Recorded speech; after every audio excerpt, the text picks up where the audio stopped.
അതിനൊക്കെ നീ അനുഭവിച്ചേ പറ്റൂ.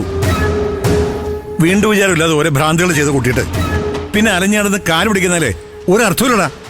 ഒരുപക്ഷെ 1-2 പ്രാവശ്യമൊക്കെ ആളുകൾ നിന്റെ വാക്ക് വിശ്വസിച്ചു വന്നിരിക്കും.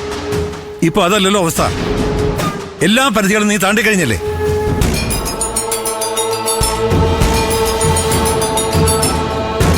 എന്നെ അങ്ങനെ തഴയാനാണ് ഭാവമെങ്കിൽ എനിക്കും ചിലത് പറയാനുണ്ട്. ആരും ഇവിടെ അത്ര നല്ലവരൊന്നുമല്ല. സാറും ഗോകുലും ചേർന്ന് മഞ്ചാടിയുടെ വിവാഹം മുടക്കാൻ ചെയ്ത കാര്യങ്ങളൊക്കെ എനിക്കറിയാം. ഇതുവരെ ഞാൻ ആരോടും ഒന്നും പറഞ്ഞിട്ടില്ല. പക്ഷെ എന്നെ ഒഴിവാക്കിയ അതെല്ലാവരും പറയും.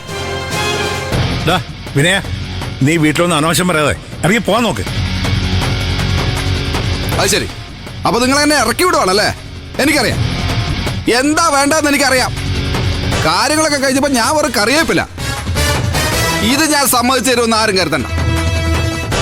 എല്ലാവർക്കും ജീവിതത്തിലെ കയറ്റം ഇറക്കം ഒക്കെ ഉണ്ടാവും. അതൊന്നും ഓർക്കുന്നത് നല്ലതാ.